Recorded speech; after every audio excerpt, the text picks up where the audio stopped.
यानंतर बघूयात मुंबई आणि पुण्यातल्या बातम्या।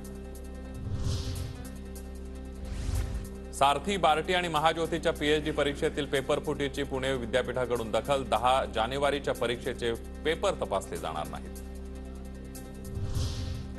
मुंबईतील छत्रपती शिवाजी महाराज पार्कवर आर्ट फेस्टिवल 2024चं आयोजन।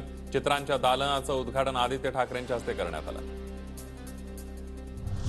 येत्या 21 जानेवारीला आंतरराष्ट्रीय मुंबई मॅरेथॉनचं आयोजन।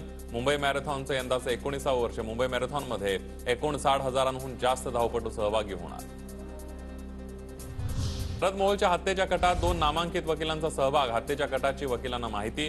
खून होण्यापूर्वी आरोपीसोबत वकिलांचं संभाषण। तपासात माहिती समोर।